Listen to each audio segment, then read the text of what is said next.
Hello বন্ধুরা, তোমরা অনেকেই কমেন্ট করো আমার দিদি ভাই তোমার বাড়ি কোথায়, তোমার বাড়ি কোথায়। আমার বাড়ি নদিয়া ডিস্ট্রিক্ট। আমি সবাইকেই বলি নদিয়া ডিস্ট্রিক্ট করিমপুরে আমার বাড়ি। তো আমাকে অনেকেই বলো করিমপুরটা বর্ডার, তো সত্যি আমাদের বর্ডারের সাইডে বাড়ি।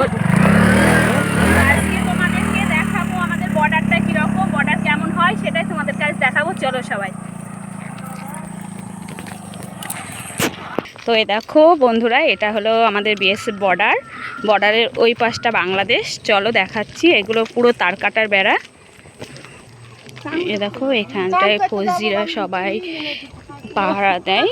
ওই পাশটা বাংলাদেশ, এ দেখো, আর এদিকটা ইন্ডিয়া। এ দেখো এটা তার কাটার বেড়া দেওয়া সম্পূর্ণ।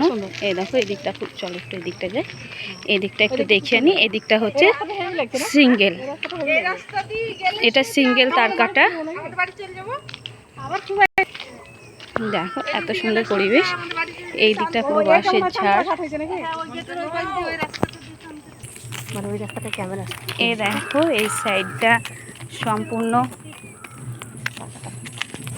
তার কাটার বেড়া। এগুলো হচ্ছে বাংলাদেশের বর্ডার। কোন দিকটা বাংলাদেশ? ওই পাটটা না ওই দিকটা? ও এ দেখো তার কাটার ওই পাটটা, ওই দিকটা হলো পুরো বাংলাদেশের সীমানা। হ্যাঁ, ওই দিকটা বাংলাদেশ সীমান্ত। তোমাদের বেশি কিছু দেখাতে পারলাম না, কারণ বর্ডারে উঠে সেখানটায় ক্যামেরা করাটা অ্যাকচুয়ালি উচিত না, বা ওনারা করতে দেয় না। তো আমি তাও চুপ করে ভিডিওটা বানালাম, তবুও বিএসএফ দেখতে পেয়েছিল, দেখে তো বারবার মানা করছে, তাও আমি বানালাম শুধুমাত্র তোমাদেরকে একটু দেখানোর জন্য যে আমাদের এই বাংলাদেশ সীমানাটা কীরকম, বর্ডারটা কেমন হয়। তোমরা অনেকেই কমেন্ট করো, তো তোমাদের কেমন লাগলো অবশ্যই কমেন্ট করে আমায় জানাবে। ভালো থেকো সবাই, সুস্থ থেকো। Thank you all.